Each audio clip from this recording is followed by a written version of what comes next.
within 6 blocks of where I was standing. And there was no evidence. Cafes, bars, discos, 1,000 dead. No response, no action.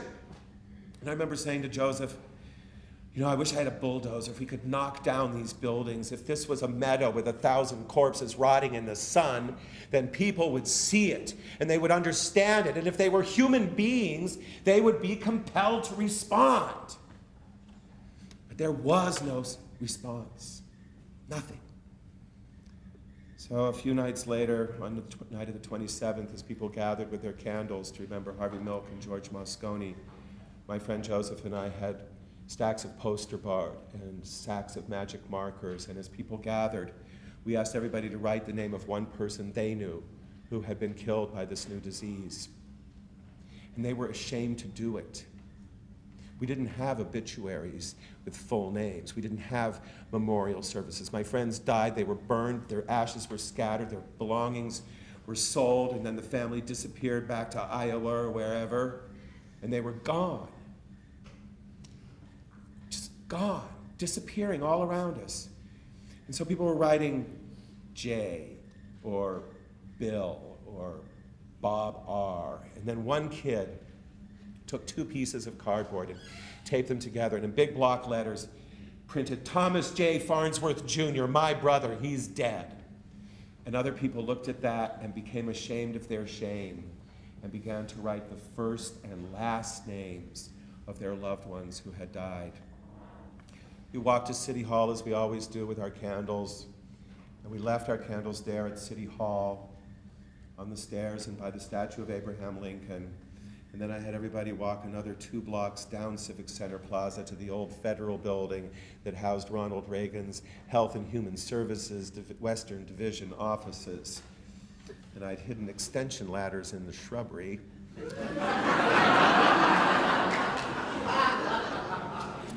A nun on a bicycle with a beard distracted the police. And we broke through their lines, and we took the ladders, and we climbed as high up the building we could, big gray stone facade of this building with rolls of tape on our wrists, and we covered the whole front gray stone facade of this massive federal building with the names of our dead who had died so young and so painfully.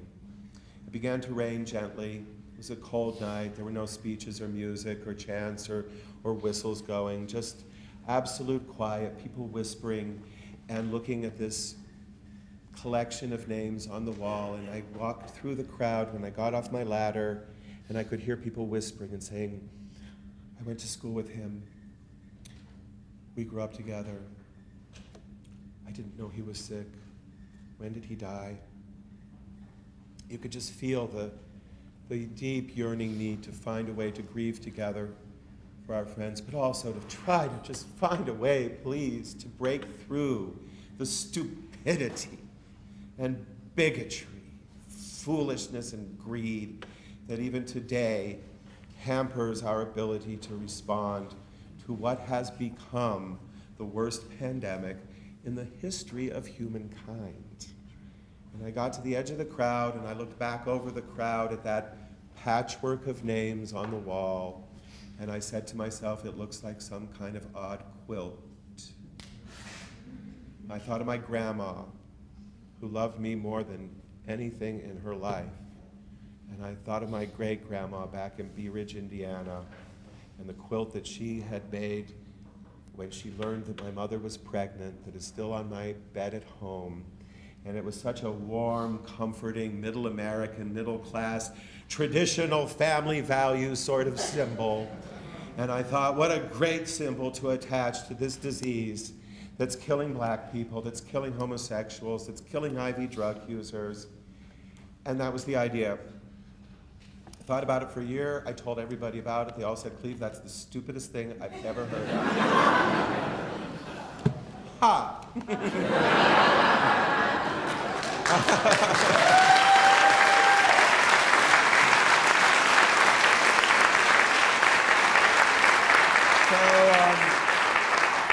Thought thought about it, and then, but life goes on, and I was preoccupied, and three things happened. I'm going to share them as quickly as possible, but they developed the antibody test.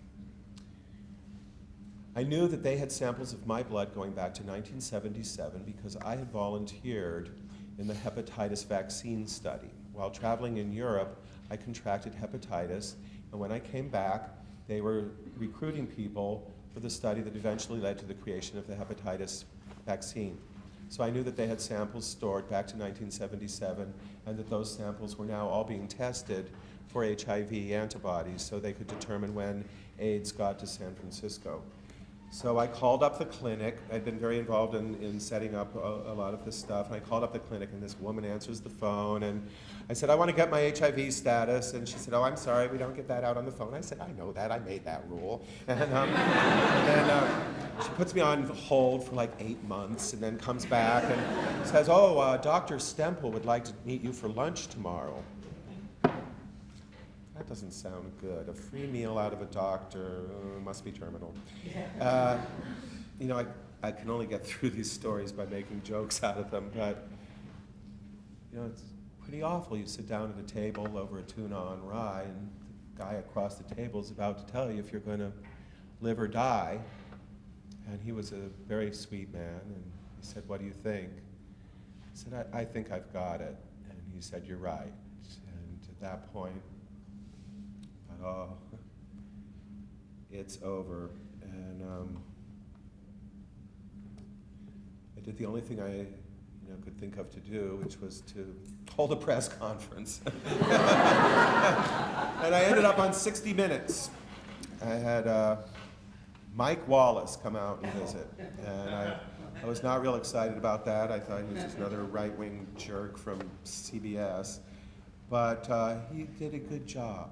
It was a piece called Life and Death in San Francisco. It was the first really sensible, intelligent coverage of the epidemic, and it showed how in the complete vacuum of any kind of government response, ordinary men, women, and children were stepping forward by the thousands to create the programs that were necessary to care for these people, to do the education work, to pass out the condoms, and do all of this stuff, and it was really quite well done.